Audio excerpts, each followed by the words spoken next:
What's going on, everybody? Mortem here, this time excitedly bringing you some news about Baldur's Gate 3, as well as Bloodlines 2. Vampire the Masquerade Bloodlines 2, that is. So, first up, Baldur's Gate 3. So, today was the first day of the Guerilla Collective, which was an online showcase of video games, primarily indie stuff, but a couple larger publishers as well. Obviously, Baldur's Gate 3 chose to take part in that. Well, Larian Studios, really. So, Baldur's Gate 3 was announced for early access in August of this year, so in a couple months. They did preface that, however, with probably. Like most other studios, they've been affected by COVID and things like that, so with that in mind, they are saying it will probably be August as long as things continue to be on pace, and given that it's only a couple months away, hopefully that'll remain true. Even if it doesn't go then, I imagine it would be shortly thereafter. So early access will be coming soon, and then after that, we will actually be able to have a real conversation about whether or not this game is too much like Divinity Original Sin or not. Because again, many people have compared all of the gameplay shown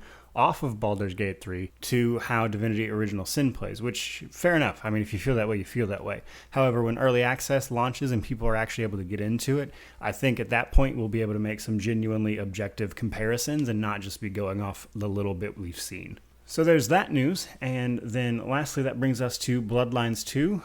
Paradox Interactive also chose to take part in the Guerilla Collective.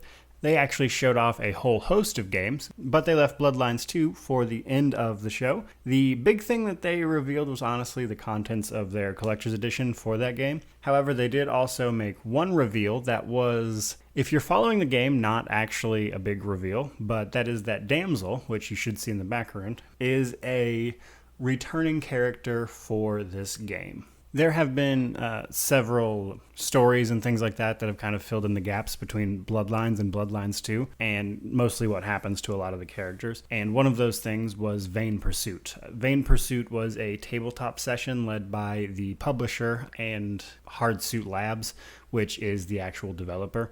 So they had a tabletop session called Vain Pursuit in Vampire the Masquerade's World of Darkness that sets up directly before Bloodlines 2 begins. And basically they had to track down this courier that was headed towards Seattle. And at the end of that tabletop session, it was revealed that the courier was none other than Damsel. So Damsel was a character in Bloodlines who was very outspoken that the Anarch movement was the best way to go. The Anarch movement being that vampires should be able to do what they want to do so long as everybody maintains the masquerade. But with this particular event, they confirmed that Damsel would be returning, which again, we would already known that if you had been watching the Vain Pursuit stuff. But one other cool thing that they managed to do is they actually managed to get into contact with the original voice actor for Damsel and get her to reprise her role. So I thought that was really neat. I was actually kind of hoping for like a release date since they've committed to 2020, but unfortunately we did not get that. But there you go, guys. Just a quick video about some of the news that came off of the Guerilla Collective's Day 1. Their Day 3 is supposed to contain some gameplay sessions of some of the games they've shown off.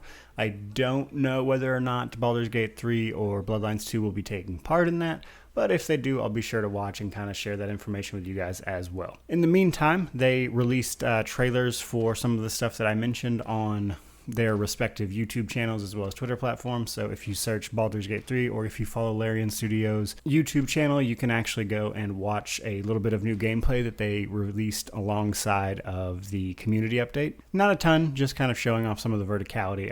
It's like maybe collectively like 20 seconds, but still kind of cool to watch if you're eager for that content. So there you go, guys. Thank you so much for watching and have an amazing day.